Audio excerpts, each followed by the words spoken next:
Here's to the crazy ones, the misfits, the rebels, the troublemakers, and me. Yep. So let the crazy begin. We are round pegs in a square hole. People who see things differently and are rule breakers. We are quoted,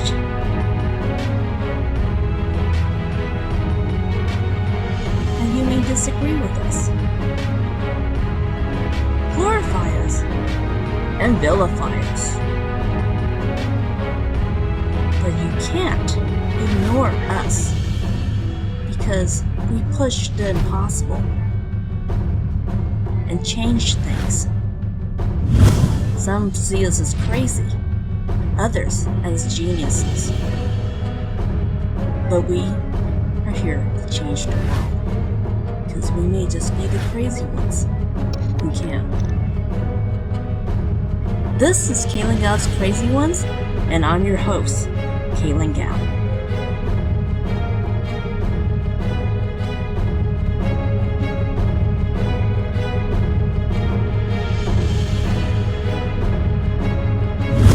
Jane Austen self-published Pride and Prejudice. Beatrix Potter self-published Peter Rabbit. Edgar Allan Poe. Mark Twain, Benjamin Franklin, Virginia Woolf, Rudyard Kipling, Deepak Chopra, John Grisham, all self-published. Classics we read today were once in a slush pile, some quite often. Alex Haley's Roots was rejected by publishers 200 times. George Orwell's Animal Farm was in a slush pile. Pearl's Buck's A Good Earth was rejected 14 times. And get this, Dr. Seuss books were rejected by publishers at least 22 times. So it seems large publishers do not always know what should or should not be published. If any of these authors had stopped at the first rejection, or had waited for a publisher to publish their book, the world would be a different place today. Really. The Old Testament, Arabian Nights, Benjamin Franklin's books, Dr. Seuss. Self-publishing has been around since the beginning of writing. It took a small fortune to become a publisher for your own books, however, with the cost of editing, artwork, printing, shipping, and marketing. I personally know, since I started my own publishing house in 2001 and published paperback books in the thousands that were sold by sales reps to libraries, schools, specialty stores, and bookstores. But it wasn't until the 21st century that we have self-publishing in mass quantity due to low cost of entry thanks to digital distribution. Anyone can call themselves an author when distribution of books and essays became much more easier through online retail giants like Amazon.com. Amazon had been around since the 1990s, and I sold my paperbacks through them as a mid-sized book publisher. When they offered to distribute books digitally, I was one of the first to sell books through Amazon as a digital book publisher, becoming a digital publishing pioneer. However, the technology at that time in the early 2000s was still primitive. Digital books were literally sold as PDFs and could only be read through the computer. Amazon Kindle replaced the Mobi as the standard on Amazon digital books, which opened the door for the largest revolution in publishing. Indie publishers began publishing ebooks in 2009, which rivaled the quality of books from traditional publishers. I myself was one of the first to publish specifically for Amazon's platform. In 2010, I published several series, and many of my YA books made the top 100 best-selling teen books list on Amazon.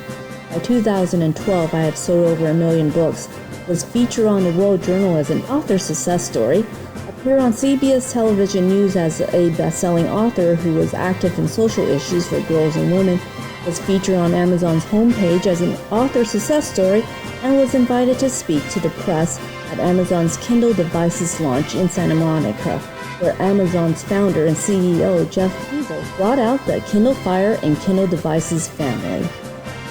But was and is Amazon's founder Jeff Bezos like Steve Jobs? That was the question Amazon itself had been asking, whether to be a distributor and retailer only, or to be the creator and manufacturer. Up to 2011, Amazon was a retailer working with vendors and creators like authors and providing its distribution channel. But in 2012, with the Kindle, Amazon had become a hardware manufacturer and creator. Amazon had entered into the space and game of creating products of their own. Products that can compete against companies like Apple against its iPads, Barnes & Noble against its Nook, Kobo, Sony, and Google. As of 2015, Amazon reported first quarter revenue of $22.7 billion with a slight loss. However, they have grown 28,500% since 1997. It is founder and CEO Jeff Bezos' vision for Amazon to become the largest retailer in the world. Their growth is fueled by offering many services and products at low prices.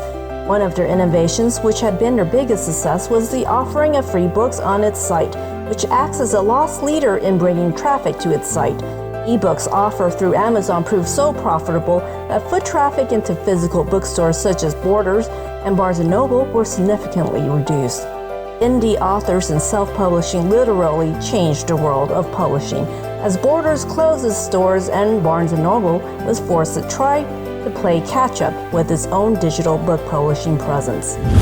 I was right there all along and saw the fall of the wall. Yes, I was there following the Berlin Wall's collapse as I did my European tour as a college grad, but also the wall of gatekeepers. Through self-publishing, people did not need to be told what to read and who to read, since they could go directly to the source of reading. Good content floats to the top. Good books get discovered by readers, sometimes over time. Through the success of indie authors' works and creating a platform with a Kindle, Amazon branched out into creating a subscription business model through Amazon Prime. Truly Amazon's own loyalty program, Amazon Prime capitalizes on the digital products they sell by offering them along with free 2-day or 1-day shipping. These digital products range from music, TV and movies, games to books for only $99 annual fee. Through their large base of content providers, they can consistently offer more products to their Prime members. And as a competitive edge against rivals Walmart, Alibaba, and Apple, Amazon's Prime program creates the gap for Amazon to gain market share. As of January 2016, it is estimated they have 54 million Prime members and even more, which most likely will continue to shop at Amazon than comparison shop elsewhere. And Amazon is still adding to its offerings, becoming a site where you can get everything and anything you are looking for, even never thought about buying until you saw it on Amazon, thanks to its algorithm, which suggests similar products, which is also one of the best in the world. I cannot stop touting all the innovations the top executives at Amazon have been dreaming up. Amazon is a true innovator in branching out to offer products, stores, and services with fast delivery in the areas of grocery delivery, Amazon Pantry, and grocery store, Amazon Go, home service, database, IMDb, web service, the cloud, devices such as the Amazon TV, Amazon Echo, and now its own television and film productions, Amazon Studios, shoes, Zappos, book review community, Goodreads, beauty products, audiobooks, Audible, their own Amazon publishing imprint, newspaper, advertising house, crowdsourcing, credit cards, financing, shipping, and storing warehouse, and now physical stores. Basically anything, and it seems almost everything. They are the content provider, hardware creator, distributor, store, marketer, advertiser, and media. No company in modern times have been more far-reaching and diverse as Amazon have been owning in the last 7 years since they introduced Kindle publishing. They have achieved their goal to be the world's largest store and more. They no longer belong in one niche, but in several, and have become the biggest player in each and every niche they entered. Not bad for a company who started out selling books, especially independent books in the beginning. So that is why this episode is primarily about Amazon. No other company worldwide comes close to being the dominant online store for ebooks and soon brick-and-mortar books. Who are the next innovators in publishing? It seems in a world of publishing where large traditional publishers distribute the same channels and you get the same bestseller at any bookstore, online or bricks and mortar, the differentiation would be the books that could be the future Pride and Prejudice, Roots, or Tom Sawyer. books that are independently published. Walmart is looking to enter the digital book publishing retail space, and from what I've seen, they still have a long road ahead. Apple offers iBooks for self-publishers, but has not tried to make its platforms, iBooks and iTunes, much easier for content creators to use. They would get many more content creators on board and happy to work with them, only if they were more user-friendly. Kobo has not reached out as much as Amazon and Barnes & Noble, and Asia, namely China and India, are also big potentials for a new wave of book publishing innovation. But we will just see, and well, I will be there as crazy as ever and supporting the next crazy to come along the way.